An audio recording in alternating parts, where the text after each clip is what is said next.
Graça e paz, irmãos. Tudo bem? Você está bem? Eu também estou bem. O tempo mudou, não foi? Deu uma mudada gostosa, deu um tempo bom, esfriou um pouquinho. Muito bom. Glória a Deus. Trouxe sua Bíblia?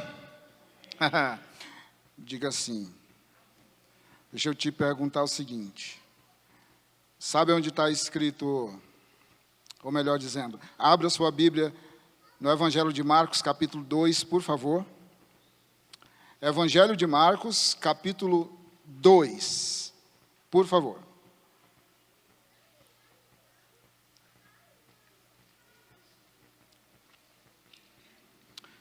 Encontrou?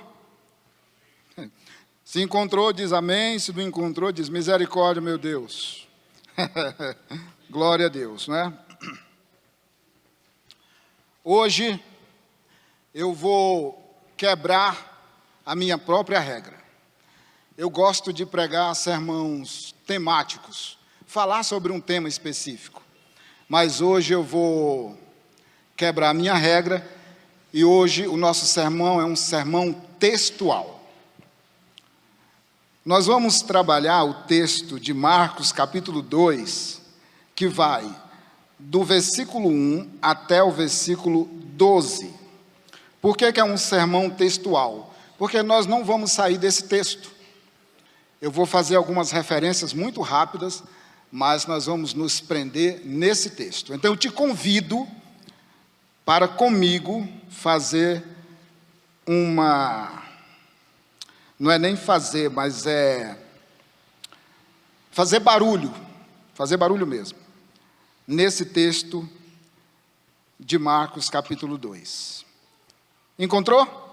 Então vamos lá. Evangelho de Marcos, capítulo 2, a partir do versículo 1, diz assim: E alguns dias depois, entrou outra vez em Cafarnaum. Está falando de Jesus. E soube-se que ele estava em casa. E logo se ajuntaram tantos que nem ainda nos lugares junto à porta eles cabiam, e anunciava-lhes a palavra. Versículo 3, e vieram ter com ele, conduzindo um paralítico, trazido por 4 homens, e não podendo aproximar-se dele, por causa da multidão, descobriram o telhado onde estava e, fazendo um buraco, baixaram o leito em que jazia o paralítico. Versículo 5. E Jesus, vendo-lhes a fé, disse ao paralítico: Filho, perdoados estão os teus pecados. E estavam ali, assentados, alguns dos escribas, que arrazoavam em seu coração, dizendo: Por que dizes este assim blasfêmias? Quem pode perdoar pecados, senão Deus? E Jesus, conhecendo logo em seu espírito que assim arrazoavam entre si, lhes disse: Por que arrazoais sobre estas coisas em vosso coração? Qual é mais fácil? Dizer ao paralítico: Estão perdoados os teus pecados, ou dizer-lhes: Levanta-te, toma o teu leito e anda. Ora, para que saibais que o Filho do Homem tem na terra poder para perdoar pecados, disse ao paralítico: A ti te digo, levanta-te, toma o teu leito e vai para a tua casa. E levantou-se, e tomando logo o leito, saiu em presença de todos, de sorte que todos se admiraram e glorificaram a Deus, dizendo: Nunca vimos tal maravilha. Glória a Deus. Senhor, muito obrigado, Pai querido, por esta palavra poderosa, Senhor. Trabalha no nosso coração hoje através dela, para que nós possamos sair daqui, Senhor, transformados pelo poder do Teu Espírito, Senhor. Porque Tu és o Senhor, o nosso Deus, o nosso único e verdadeiro Salvador. Nós te pedimos assim, em nome do Teu Santo Filho Jesus. Amém, Senhor. Amém. Cafarnaum é uma cidade onde Jesus estava sempre passando por lá. Uma média de 40% a 60% dos milagres que Jesus Cristo fez, ele fez na cidade de Cafarnaum. Era uma espécie de ponto de apoio de Jesus Cristo. Quem morava em Cafarnaum? Pedro, um dos seus apóstolos.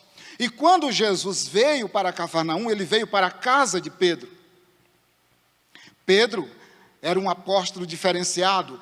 Poucos deles viveram experiências tão maravilhosas como o apóstolo Pedro viveu.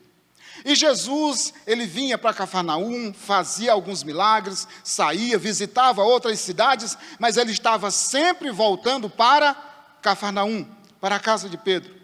Todos nós lembramos de quando Jesus chegou na casa de Pedro pela primeira vez e a sogra de Pedro estava doente, estava com febre. A Bíblia diz que Jesus tocou na mão dela e curou aquela mulher, e ela levantou, boa, saudável, e serviu a Jesus e os seus discípulos. Mas eu te convido para a gente analisar isso com bastante calma, porque esse primeiro versículo do capítulo 2 de Marcos, olha o que o texto diz com frieza. Ele diz assim: alguns dias depois, entrou outra vez em Cafarnaum. Ele já tinha ido lá algumas vezes. Aquele povo, aquela cidade, aquelas pessoas já conheciam Jesus. Não era a primeira vez que Jesus passava por aquela cidade. Em seguida ele diz: soube-se que estava em casa. Alguém comentou sobre a chegada de Jesus na cidade. Alguém comentou o endereço, o local aonde Jesus estava. Alguém comentou a casa aonde Jesus tinha entrado. Qual foi o resultado dessa informação? O texto diz: e logo se ajuntaram tanta gente na casa de Pedro, que as portas ficaram sem espaço. Se alguém quisesse entrar para chegar mais perto de Jesus, para ver Jesus, para falar com Jesus, não conseguia, porque a multidão de pessoas foram ver Jesus. Não era pouca gente. E o texto diz: e ele pregava-lhes a palavra. Amados, uma vez que Cristo Jesus passa na nossa vida, uma vez que os pés de Jesus entram na nossa casa, nunca mais a nossa vida, a nossa casa é a mesma. Nunca mais. Sabe por quê? Olha o que o texto diz. As pessoas ficaram sabendo que Jesus estava na casa de Pedro, e o que elas fizeram? Elas foram ver Jesus. Escuta, meu amado irmão e irmã. Jesus Cristo nunca passa despercebido em algum lugar. Jesus Cristo nunca passa despercebido em algum lugar. Aonde Jesus Cristo passa, na casa que Jesus Cristo entra, na vida de quem Jesus Cristo entra, ele faz mudança. Ninguém consegue esconder Jesus. Ninguém consegue esconder o Senhor. Quando Jesus Cristo chega na nossa vida, na nossa casa, quando Jesus Cristo entra na nossa história, ele muda as nossas circunstâncias. Não importa qual momento nós estejamos vivendo. Não importa qual lugar nós estejamos morando, não importa qual a nossa situação de saúde, financeira, seja qual for, a partir do momento que Jesus Cristo chega na nossa vida, ele faz mudança, ele muda circunstâncias. E é um negócio interessante, porque ele é visto, e as pessoas correm para ver Jesus. Amados, Jesus não pode ser ocultado na nossa vida. Nós não conseguimos ofuscar a luz de Cristo na nossa vida. Se Jesus Cristo entrar na minha vida ou na sua vida, se Jesus Cristo chega na nossa vida, todos vão ver que a nossa vida mudou, que a nossa história é diferente, que o nosso Deus é presente na nossa vida. Por quê? Porque Jesus Cristo chegou. Jesus Cristo se fez presente. Ninguém conseguiu mais entrar dentro da casa de Pedro, porque as pessoas cercaram a casa, ninguém conseguia ter acesso, mas nem a porta da casa de Pedro. Por quê? Porque Jesus estava lá. Se Jesus estiver na sua vida, as pessoas vão ver Ele agir na sua vida. Se Jesus estiver na sua família, as pessoas vão ver Cristo agindo na sua família. Se Jesus estiver nos seus negócios, as pessoas vão ver Cristo nos seus negócios. Não tem como esconder a presença de Deus na nossa vida. Por mais que nós sejamos tímidos, e em algum momento da história nós queremos esconder, não tem como esconder a luz, meu irmão. Jesus é luz, e a luz brilha. Na casa onde tem trevas, a luz chega, e as trevas têm que bater em retirada, diz o Senhor. Jesus é luz, e Ele brilha na tua casa, na tua vida, e não tem como esconder. As pessoas verão Ele na sua história. Não tem como fugir.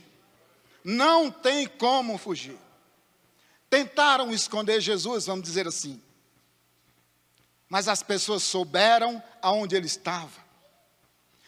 E quando Ele estava cercado de pessoas, então palavra, e pregava-lhes a palavra. Na nossa casa, na nossa família, quando Jesus está, é diferente. Porque não dá para desassociar a presença de Jesus da palavra de Jesus. Aonde Jesus está, tem palavra. Se Jesus está na tua família, tem palavra na tua família. Se Jesus está na tua família, tem luz na tua família. Se Jesus está na tua família, tem paz na tua família. Se Jesus está na tua família, tem vitória na tua família. Se Jesus está na tua família, tem alegria na tua família. Se Jesus está na tua família, tem presença de Deus na tua família. Se Jesus está na tua família, todos verão a luz de Cristo brilhar na sua família. Aleluia! Ele vai brilhar na sua família. Porque Jesus não tem como ser ocultado, escondido. Ele é a luz. Não foi assim com Nicodemos? Capítulo 3 do Evangelho de João. Nicodemos, embora soubesse de quase tudo, estava nas trevas. Mas quando Jesus chegou na vida de Nicodemos, transformou ele num servo, e ele termina adorando Jesus junto com José de Arimateia.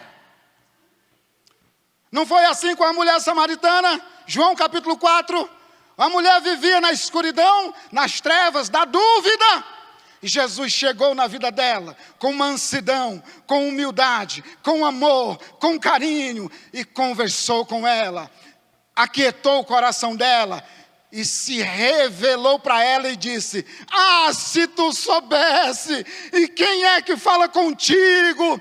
Tu me pediria águas e eu te daria água viva, que te levaria para a eternidade. Aleluia! Aleluia! Sabe como termina? Sabe como é que essa mulher termina? Ela termina dizendo assim: João capítulo 4, versículo 29 ou 30 por ali, o texto diz assim: e a cidade foi a Jesus Cristo, ao Senhor, não por eles, mas pelas palavras daquela mulher.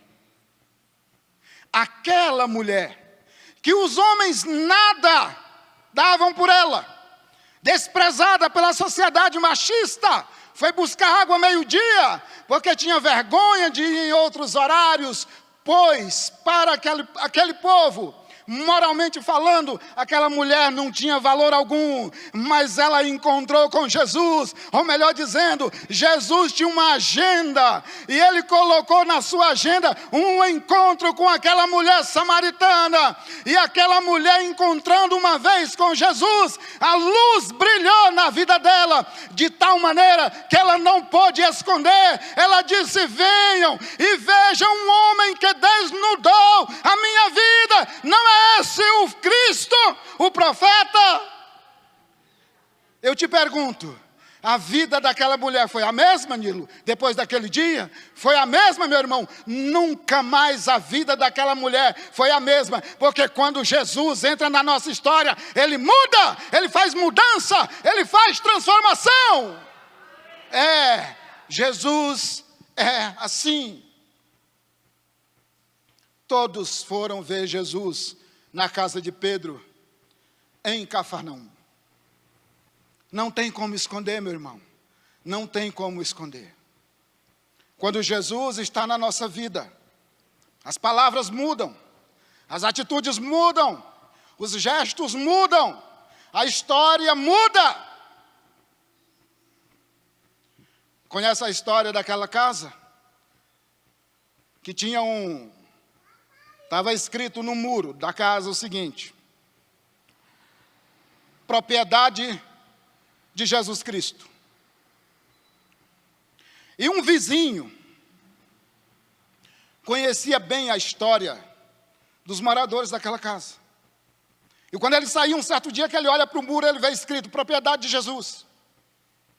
Ele disse assim: a propriedade pode ser de Jesus, mas está alugada para o diabo, porque eu conheço a família que mora aí dentro dessa casa, e eles brigam dia e noite, e não se respeitam, agridem uns aos outros, vive em trevas. Por isso que as Escrituras afirmam que Jesus é o mais valente. Veio buscar o que se havia perdido, o que se perdeu.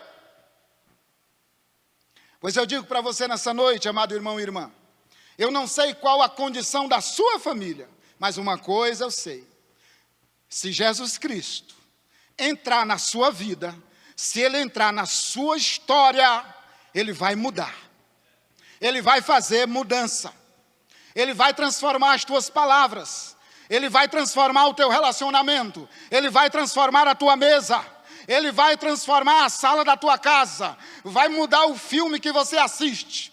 Vai mudar o comportamento dos teus filhos. Vai mudar a tua família. Porque a luz de Cristo vai brilhar na tua casa. E todos verão que Jesus Cristo é o Senhor, para a glória do Deus Pai.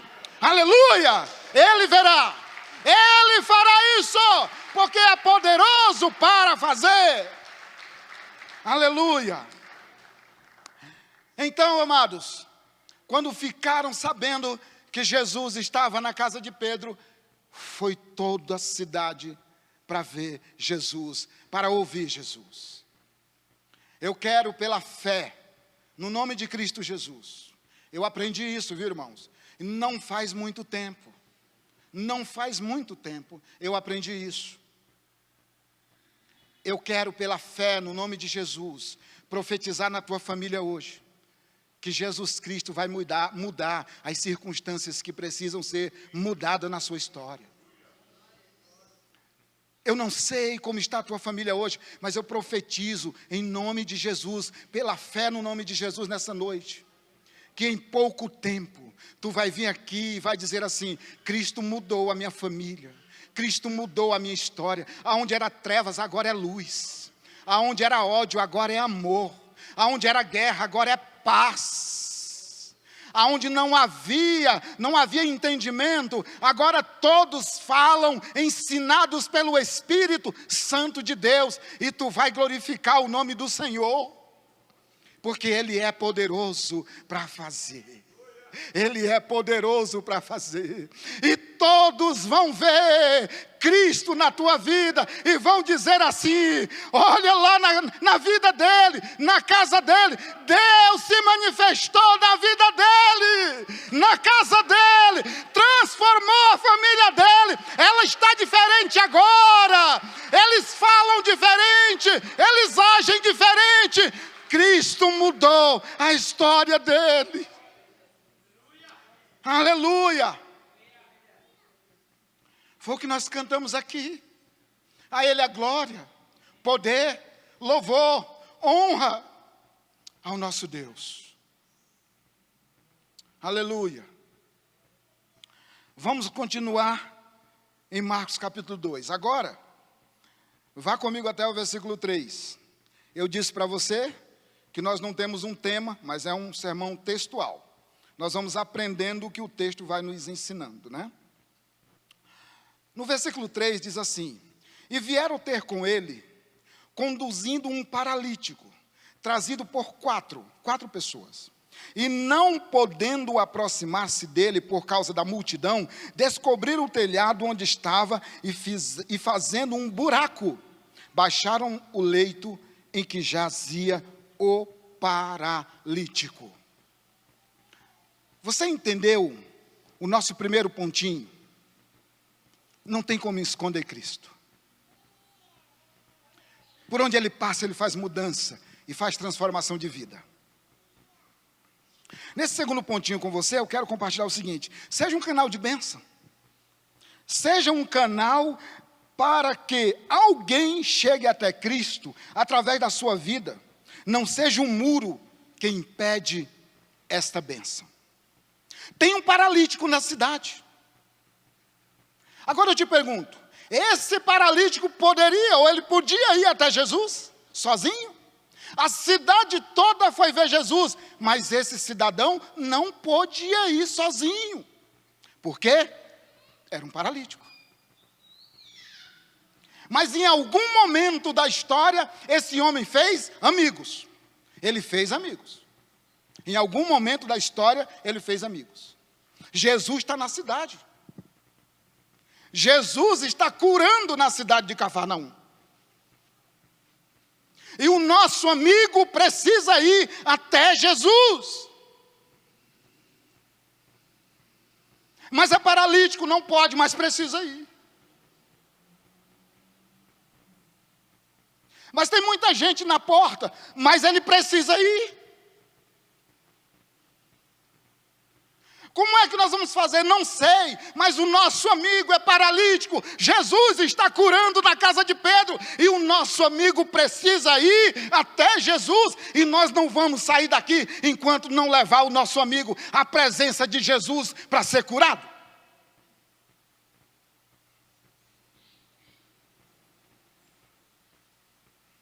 Liga para o Francisco: Francisco, graça e paz, tudo bem? Tudo. Nós precisamos levar o nosso amigo onde está Jesus. Sim, vamos levar. Mas só nós dois não conseguimos. Liga para o José: José, graça e paz, tudo bem? Tudo bem. Precisamos levar o nosso amigo até Jesus para ser curado. Falta mais um. Liga para o Pedro: Pedro, meu irmão, nós precisamos levar o nosso amigo até Jesus para ser curado. Jesus está na cidade, na casa de Pedro, curando, e nós vamos levar o nosso amigo. Então vamos, junta os quatro. Vamos na casa do nosso amigo. Bate na porta: graça e paz, meu amigo, nosso irmão. Graça e paz. Olha, Jesus está na cidade.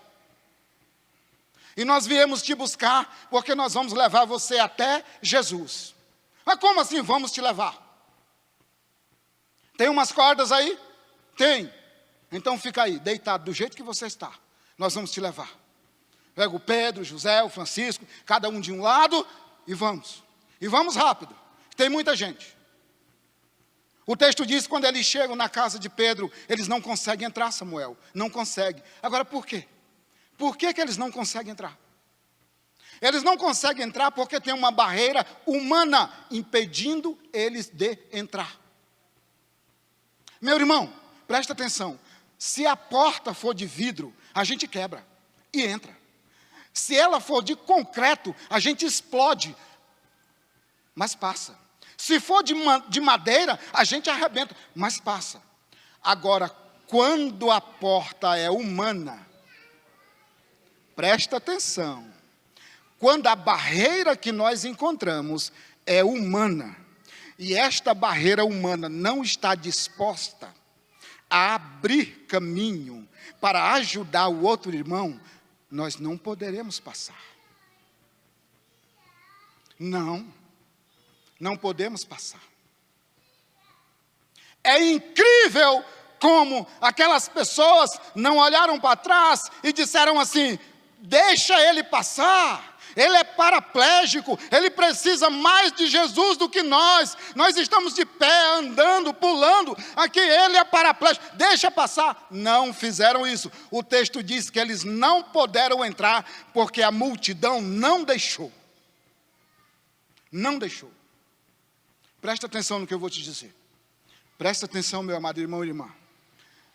Não é fácil você ser canal de bênção para levar as pessoas a Cristo. Não é fácil. Exige tempo. Exige coragem. Exige humildade. Muitas vezes você tem que colocar a mão no bolso. Exige tempo de oração. É muitas exigências. Por quê? Porque quando a barreira humana decide não ajudar, é a pior barreira que tem.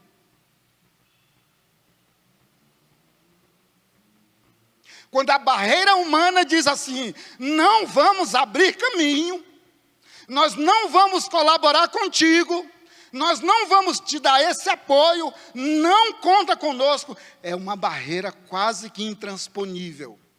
Porque você não pode explodir, você não pode derrubar, você não pode meter uma dinamite lá, passar uma reta escavadeira, não pode. Então, só tem um jeito. Só tem um jeito. Se curva aquele que pode. Se curva aquele que pode. Se curva aquele que sabe. Se curva aquele que pode quebrar o coração do arrogante, do prepotente, do olhos altivos. Se curva a ele. Porque ele abre barreira humana sim. Ele abre barreiras humanas. Ele abre mar. Ele abre o que ele quiser. Ele pode fazer. Ele pode fazer.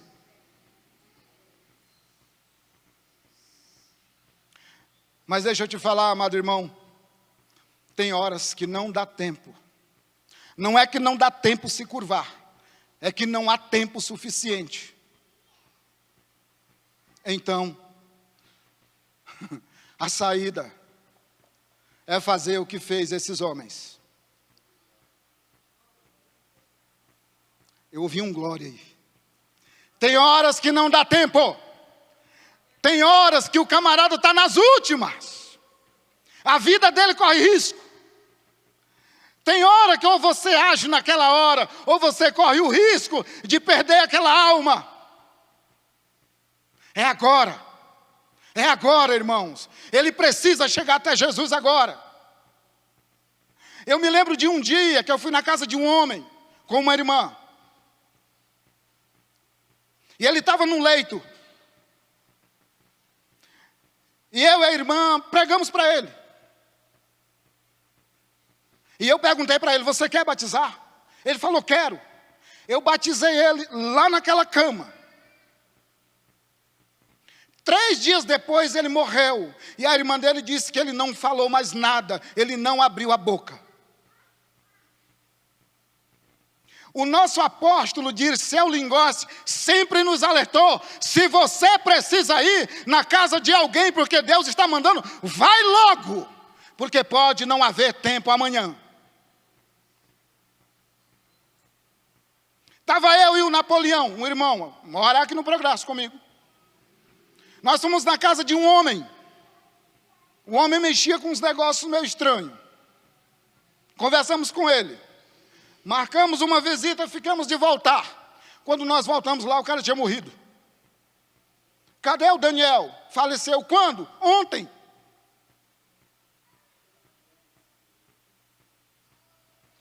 No final da minha rua. Nós fomos fazer visita. Visitamos uma vez. Marcamos outras visitas e não fomos lá na casa onde nós deveríamos voltar. Quando nós voltamos lá, o dono da casa havia morrido. E eu sentei com o Napoleão e disse: Napoleão, nós estamos errados nesse negócio. Nós estamos demorando demais. Tem horas que não podem demorar, meu irmão. Tem horas que não dá para demorar. Tem horas que você tem que agir rápido, do jeito que Deus está te mandando, porque você não sabe o que vai acontecer daqui a 5 minutinhos. Sabe o que eles fizeram? Esses cabra macho aqui disseram o seguinte: vocês não vão abrir não para nós passarmos com o nosso amigo? Não, não vamos abrir não. Tá ok, vamos dar a volta então. Deram a volta. Um sobe numa escada, alguma coisa, puxa na corda, quebra o telhado e joga o cara nos pés de Jesus. Imagina um pastorzão tá pregando ali uma palavra e de repente o teto quebra e está descendo uma pessoa numa cama. Ah, não, para aí, faz isso não, vai estragar o culto. Vai estragar o culto. Pode desligar a internet, isso aqui nunca vai para a internet. Tem que respeitar o pregador. O pregador é homem de Deus, é mulher de Deus, é um ungido do Senhor. Como é que você faz uma coisa dessa comigo? Deixa eu dizer uma coisa para você. Vidas são mais importantes do que teto. Pessoas são mais importantes do que coisas. O que está em jogo ali é uma vida, é uma alma, é um homem paraplégico. Desceram ele dos pés do Salvador, perdoou os seus pecados, libertou aquele homem. E aquele homem que entrou sendo carregado, agora ele sai carregando a sua cama. Ele sai com passos firmes, porque teve amigos que levou ele aos pés do Todo-Poderoso. Oh, aleluia! Glória a Deus! Agora, meu amado irmão, ele não está mais saindo carregado pelos seus amigos. Agora ele está saindo lado a lado com os seus amigos, conversando com os seus amigos e glorificando a Deus junto com os seus amigos. Então, presta atenção aqui, ó. Aquela cama que em algum momento foi a vergonha daquele homem, hoje ele pode, em seguida, ele pôde levantar ela e dizer assim: glória ao Deus Todo-Poderoso, porque durante muito tempo, eu vivi nessa cama, mas hoje eu a carrego para dizer que há um Deus que liberta, há um Deus que restaura, há um Deus poderoso que é capaz de libertar o cativo da sua cama, do seu leito, porque é poderoso na terra. Aleluia! Aleluia! Aleluia! Amados, muitos não são paraplégicos propriamente ditos, mas muitos já não andam mais no espiritual com Cristo. Em algum momento se desligaram e acabaram adoecendo. e estão prostrados, estão deitados. Precisa de uma intervenção divina. É preciso que a mão do Salvador te alcance.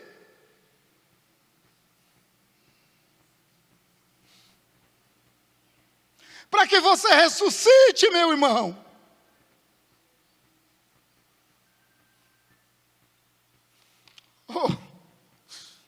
Para que você ressuscite.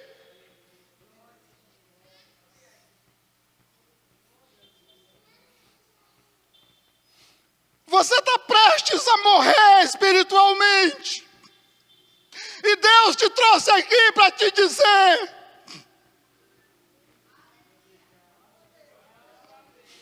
eu não vou te deixar morrer porque eu te amo. Mas eu tenho visto tu dar prioridades àquilo que não agrada o meu coração.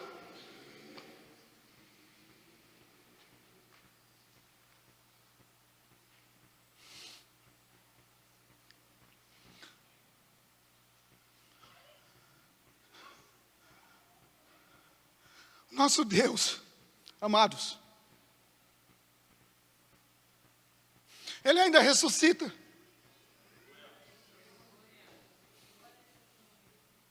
Ele ainda ressuscita. Esse ministério que você está deixando morrer, Ele ainda ressuscita.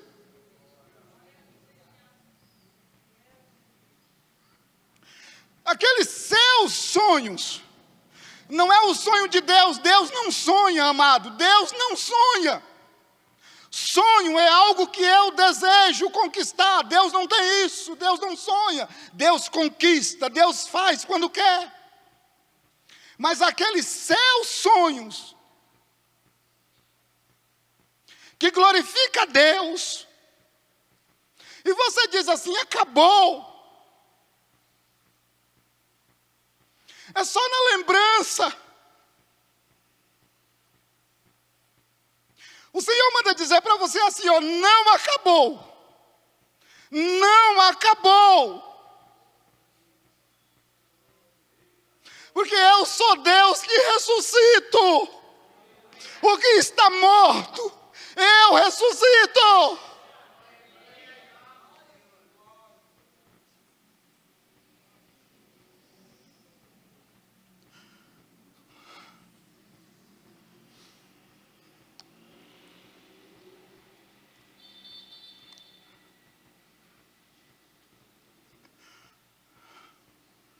Todos os dias da nossa vida, nós precisamos nos lembrar que algum dia atrás, todos nós fomos paraplégicos espirituais, doentes espirituais, leprosos espirituais.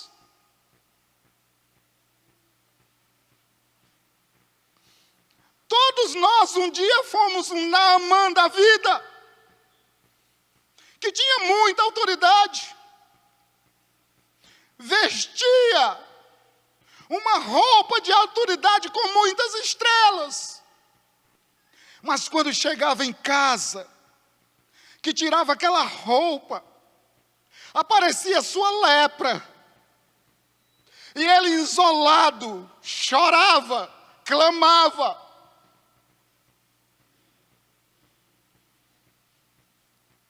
O que adianta? Até que um dia, uma jovem, uma menina, que servia na casa dele, que tomava as roupas do seu senhor para lavar e via a condição, ela disse: o meu senhor está doente, com uma doença incurável. Então ela tomou coragem. Ela foi até a sua senhora e disse: minha senhora, ouça-me por favor. As palavras não é exatamente essas que eu estou falando para vocês, mas esse é o espírito do texto bíblico. Minha senhora, ouça-me por favor. Eu sei que o meu Senhor está doente, mas eu tenho uma palavra de esperança. Diga a ele que em Israel existe um Deus que cura a lepra. Menina, sim, eu conheço esse Deus que cura a lepra. Diga para ele ir até o profeta, e Deus o curará. E todos nós conhecemos a história. Pois eu quero dizer para você nessa noite, amado irmão e irmã,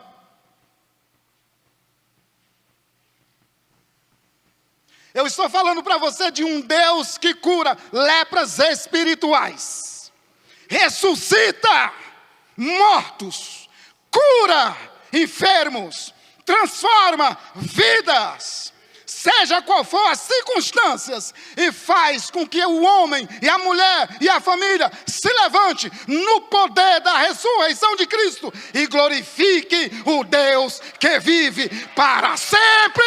O nosso Deus é Deus que cura, que transforma e que restaura. Aleluia! Certamente, amado irmão e irmã, certamente você encontrará muitas barreiras humanas. Muitas barreiras humanas. Mas tem uma saída, irmão. A Bíblia diz que Jesus Cristo é o caminho. Ele é o caminho. Ela não diz que ele é um caminho, ele é o único caminho. Salmo 119. Lâmpada para os meus pés é a tua palavra, Senhor. Luz para o meu caminho.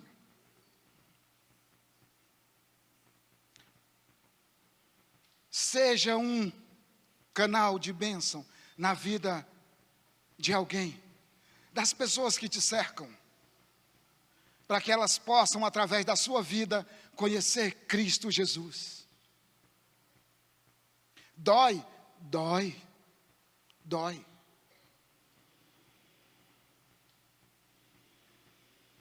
Demora, também demora. Vou te dar aqui dois exemplos rapidinho. Não precisa nem você abrir. Eu só vou te mostrar. Foi assim com Paulo, na carta de Filemon. Onésimo era um escravo que fugiu e encontrou, pela provisão divina, com Paulo na cadeia em Roma. Paulo pega esse garoto, esse jovem, e é um canal de bênção para que ele conheça Jesus. Tempos depois, Paulo escreve a carta a Filemon, dizendo: Filemon, eu estou te devolvendo o Onésimo, que antigamente era para ti inútil, mas agora útil para ti e para mim. Onésimo era um escravo inútil, mas encontrou com Paulo. Paulo foi um canal de bênção. Ele diz: eu gerei Onésimo nas minhas algemas, estou te devolvendo, não o mesmo Onésimo, um novo Onésimo, que antes era inútil, mas agora é útil. Receba-o como se estivesse recebendo o meu próprio coração, irmão Filemon.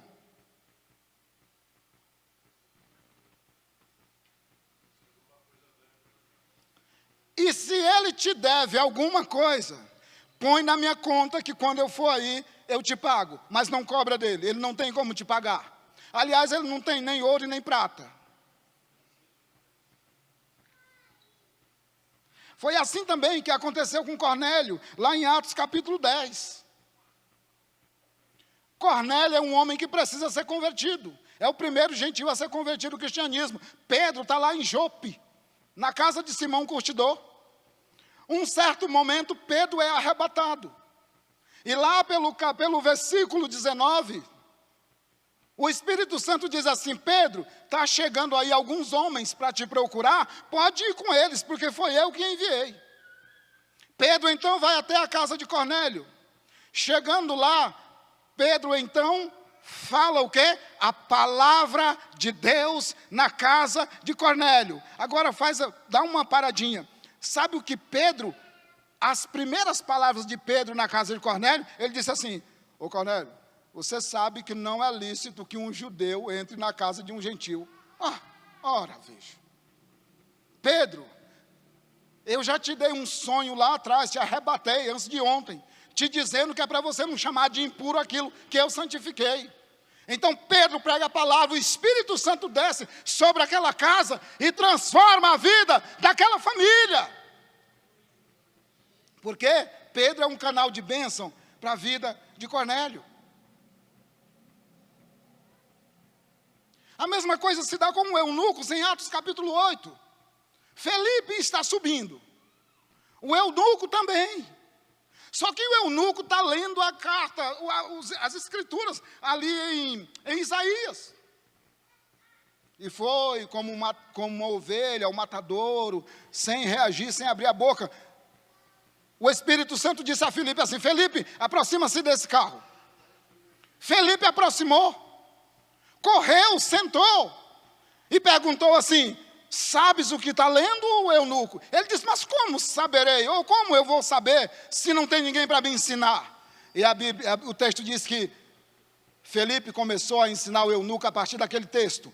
Poucos minutos depois, o eunuco creu. Eles passaram assim, tinha um riacho de água. O eunuco olhou e disse: mas o que me impede de ser batizado? Tem água ali. E o Felipe disse nada. Pegou ele, jogou dentro da água, batizou e sumiu. A Bíblia diz que Felipe foi aparecer em Azoto, numa outra região, mas foi um canal de bênção. O texto diz que o eunuco saiu alegre, cantando e louvando a Deus. Por quê?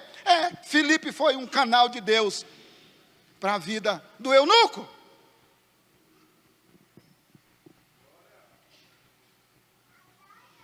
Amados, sejamos um canal e não sejamos um muro que separa. Sejamos ponte que liga, e não um muro que separa. Afinal de contas, a nós foi dado o ministério da ressurreição, da reconciliação. Ressurreição é com Jesus. É que ele também ressuscita através da igreja, né? O ministério da reconciliação. Então veja, esses 4 amigos colocaram no seu coração o seguinte: Samuel, nosso amigo não vai voltar para casa paraplégico. Ele vai voltar curado, porque nós vamos levar o nosso amigo até Cristo Jesus, nosso Senhor. Aleluia! Glória a Deus. Primeiro ponto aqui do nosso sermão textual. Uma vez que Cristo entra na tua vida, Ele muda, faz mudança, transforma, você não consegue esconder. Segundo pontinho aqui é que nós precisamos ser um canal de bênção na vida daqueles que precisam chegar até Cristo, precisamos ser usados por Ele. O último pontinho aqui que eu quero compartilhar com você para fechar, é que é o seguinte, amado. Tudo redunda em glória para Deus. Preste atenção nisso. Tudo redunda em glória para Deus. Dá uma olhada no versículo 12 comigo, por favor. Marcos capítulo 2 e versículo 12. E levantou-se e tomando logo o leito, saiu em presença de todos, de sorte que todos se admiraram e glorificaram a Deus, dizendo: nunca, na minha está escrito assim, tal vimos, mas é porque a minha Bíblia, ela tem uma linguagem mais antiga um pouquinho, eu gosto dela. Quem tem uma tradução aí que diz de outro jeito? Levanta a mão, quem? Vocês todos têm? Como é que diz aí, Lucas? Jamais vimos coisas assim, como gloriosa e poderosa. Preste atenção. Quando Deus usa a sua vida, para ser um canal de bênção na vida de alguém. E Ele vai usar. Diga amém. Amém. Amém. Amém. E Ele vai usar. Não esqueça, meu amado irmão e irmã, mas não esqueça mesmo, que a mim e a você não pertence glória alguma. Presta atenção. Não pertence glória alguma. Toda glória é para Jesus. Toda glória é só para Ele. A nós não pertence glória nenhuma.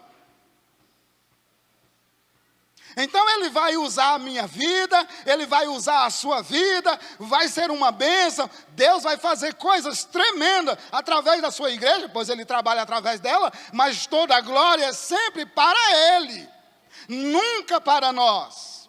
E assim, amado irmão, vai se cumprir o que Cristo disse o seguinte: maior é aquele que serve. Seja servo, amado irmão, seja servo, amada irmã. Porque aí sim, Cristo é glorificado através da nossa vida. E aqueles que forem alcançados, porque Cristo usou a nossa vida, eles vão reproduzir aquilo que nós fazemos e falamos. Eles vão fazer como esse rapaz, dando glória a Deus. Eles vão fazer como aquele coxo da porta do templo, aonde Pedro e João curou aquele homem, que ele saltava e gritava, dando glória a Deus e glória a Deus. Tudo redunda em glória para o nosso Senhor e Salvador Jesus Cristo. Por isso, meu amado irmão, não esqueça, jamais, quando Cristo passar pela nossa vida, quando Ele passa pela nossa vida, não tem como esconder, Ele deixa marcas, Ele transforma. Não esqueça disso. Ser um canal de bênção para a vida das pessoas é trabalhoso, é custoso, é difícil. E se você tiver dúvida, fala com o Nilo ou com o Samuel. Você vê, entendeu? E quando Deus fizer, não se esqueça disso. Toda glória, toda honra é para o nosso Senhor e Salvador, Jesus Cristo. Graça e paz. Não vai embora ainda, fica um pouquinho.